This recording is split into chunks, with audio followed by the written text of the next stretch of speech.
In World War II, Jeep-type vehicles became the backbone of armies, fast, reliable, and able to go where bigger vehicles could not. In this video, we list every World War II Jeep-type vehicle nation by nation. United States. Willys MB. The iconic image of the American Jeep, it defined the general-purpose vehicle. Rugged, reliable, and incredibly adaptable, a true symbol of Allied mobility and ingenuity during the war. Ford GPW. Nearly identical to the Willys MB, Ford built these using Willys blueprints. They ramped up production fast, ensuring the Allied forces had the massive volume they desperately needed for global conflict. Ford GP. This was one of the early proto-Jeeps. GP stood for Government Project or General Purpose. It featured a recognizable flat hood, but was quickly phased out when the final MB design was standardized. Bantam BRC-40. The original pioneer. Bantam designed the first vehicle to meet the Army's stringent requirements. Though Willys ultimately won the major contract, Bantam still produced thousands of these robust little vehicles. Willys MA, the direct ancestor to the MB. This was the initial Willys submission. It had a column gear shift and a simpler single-gauge cluster. Most MA models were sent straight overseas for testing and battlefield trials. United Kingdom. Standard Light Utility. Commonly nicknamed the Tilly, this was Britain's closest equivalent to the Jeep in World War II. Like the Jeep, it was a compact, versatile vehicle used for transport, liaison, and light cargo duties across all fronts. Germany. Volkswagen Kubelwagen. Germany's answer to the light utility vehicle. Extremely lightweight and simple, it utilized a rear-mounted air-cooled engine. It offered superb off-road performance, especially valuable in the deep sands of North Africa. Volkswagen Schwimmwagen. The famous floating Volkswagen. This was an ingenious amphibious utility vehicle. It featured a screw propeller that simply folded down for water use. Truly versatile and a remarkable piece of German engineering. Stower R200. A German heavy four-wheel drive utility car. It was part of the standard troop and equipment transport roster.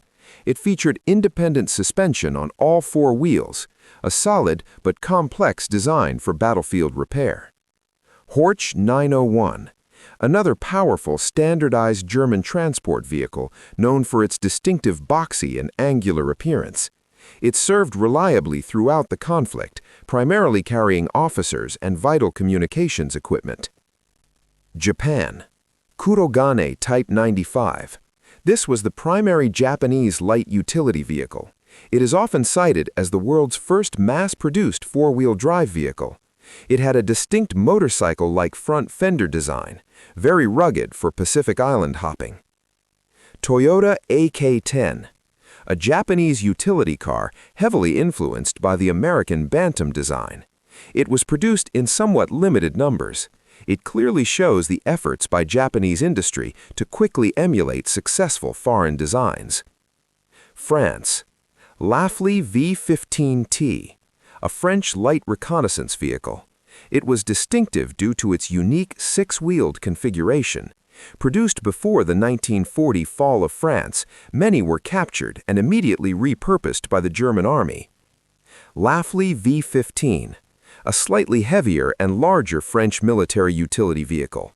Used mainly for towing small artillery pieces, this was another unique design quickly co-opted for service under the Axis banner after the occupation. Peugeot DMA.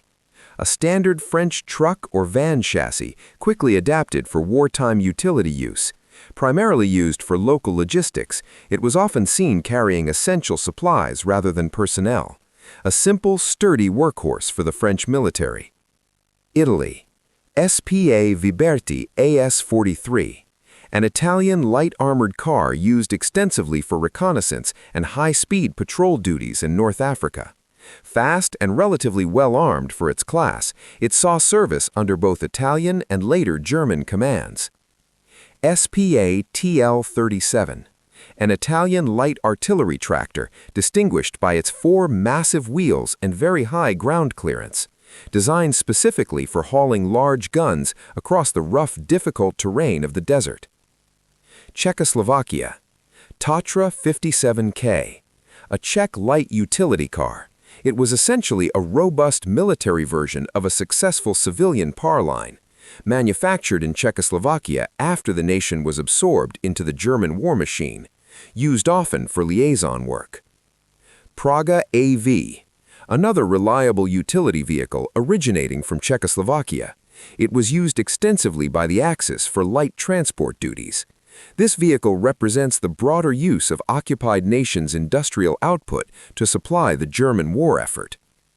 Canada. Chevrolet Light Utility, an Australian and Commonwealth design built on a standardized GM platform, highly adaptable and relatively easy to maintain in harsh environments. These vehicles served extensively across the Pacific and Middle East theaters. Soviet Union.